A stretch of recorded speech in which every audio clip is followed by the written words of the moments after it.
Good morning, ladies. Let's take a look at some more mole calculations. So on page 163 of your textbook, you can take a look at worked example 1. Calculate the volume, so V is what we want to calculate, occupied by 25 grams, so that is our mass, of ammonia at standard temperature and pressure in liters. And we know 1 liter is the equivalent of 1 decimeter cubed.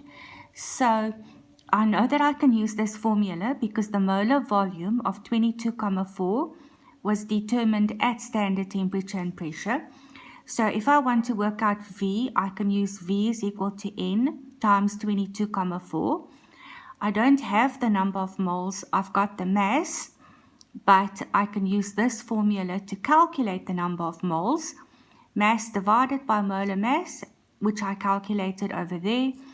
So I've got 1,47 as my number of moles, molar volume 22,4, which gives us an answer of 32,93 decimeters cubed. They ask for volume occupied in liters, but as I've already said, a decimeter cube is the equivalent of a liter. And then the second worked example on page 163, we've got nitrogen that combines with hydrogen to form ammonia. And they tell us that we've got 44,8 liters of nitrogen and 134,4 liters of hydrogen. And we want to calculate the volume of ammonia that is going to form. And I'm sure you'll remember this from last year as well. We never work with an equation unless we are sure that it is balanced. And this one, of course, has been balanced.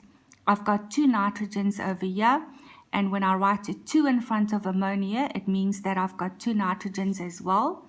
If I write a 3 in front of hydrogen, I've got 6 hydrogens, and the 2 in front of ammonia means that I've got 6 hydrogens on that side as well. So it is definitely balanced. The most important thing to remember though is that a balanced equation gives me the mole ratio according to which the reaction takes place. So this means 1 mole of nitrogen will combine with 3 moles of hydrogen to form 2 moles of ammonia. So as I said, it is a mole ratio, not volume. So what we need to do is we need to take the volumes that are given and we have to calculate how many moles that would be equal to. So that is what I did over here. Number of moles, volume divided by the molar volume. So for nitrogen, it's 44,8 divided by 22,4, which gave me an answer of 2 moles. For hydrogen, it's 134,4 divided by 22,4, which gave me an answer of 6 moles.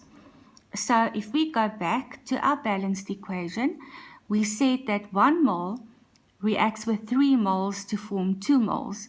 And how much nitrogen have I now got? I've got 2 moles. How much hydrogen have I got? I've got 6 moles. So the ratio is 1 to 3 to 2. So 1, if I double that, it's 2. 3, if I double that, it's 6. So what must I do with the 2? I must double that as well. So that means 4 moles of ammonia will form. So 1 to 3 to 2 is still 2 to 6 to 4. So if, for example, when you did this calculation, if you got 7 moles as an answer, I know we didn't, but if we get 7 moles, it still means 2 will only combine with 6 to form 4. So what would happen if that was 7? It means at the end of the reaction, 4 moles of ammonia will still form, and there would be 1 mole of hydrogen left that would not have reacted if there was, let's say, 7 moles of hydrogen. So as we said, 4 moles of ammonia will form. The question is the volume of ammonia that is going to form. So volume is number of moles times 22,4. So that 4 that we got there times 22,4 gives us a volume of 89,6 decimeters cubed. And to practice that, on page 164, of your textbook, you can go look at exercise 8.3. Okay, the next thing that we need to look at is concentration. And according to your guidelines, concentration is defined as the amount of solute per liter of solution. We know that a liter is the equivalent of a decimeter cubed. Let's just do a bit of revision here, I think, first. So last year, you definitely looked at mixtures, and you learned that a mixture is when two or more pure substances that are not chemically bonded, so they can be separated by physical methods. And a physical method is when we do something like filtration or evaporation or something like that. You also learned that there are two types of mixtures. We've got a heterogeneous mixture which exists in different phases.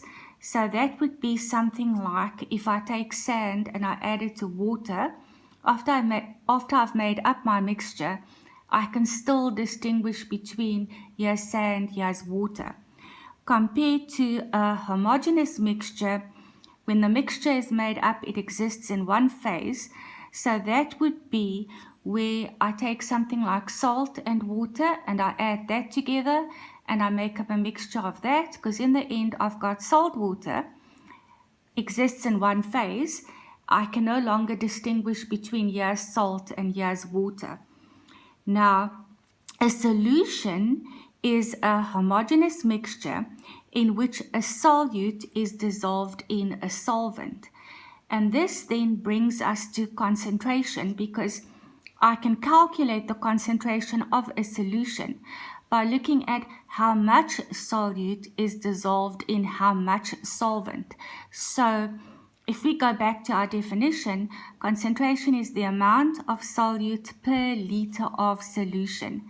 So that means that we can use this formula to calculate concentration, and we did this last year as well. So concentration is measured in moles per decimeter cubed. It's equal to the number of moles divided by volume. And of course, if you use this formula, your volume must be measured in decimeters cubed. But this formula, it's quite difficult if you want to make up a solution of a certain concentration in a lab.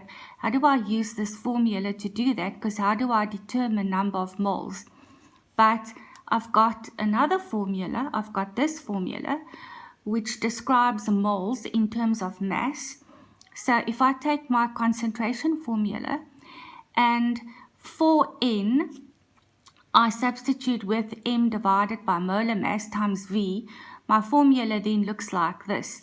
And this is the formula that we use most of the time, because if I go into a lab and I want to make up a solution of a certain concentration, I then have mass in grams, so I can measure off a certain amount of a substance. V is the volume, it must still be in decimeters cubed, and M is the molar mass, and that would be the substance that I dissolve in the liquid, which is usually water, and I would be able to look up the relative atomic masses of the elements in that substance so that I can add them together and calculate the molar mass. So let's look at this worked example. Calculate the molar concentration, so C is what I want to work out, of a magnesium chloride solution when 20,03 grams, so there's my mass, of solid magnesium chloride is dissolved in 250 moles, so there's my volume, water. So I want to work out concentration, which is mass divided by molar mass times volume.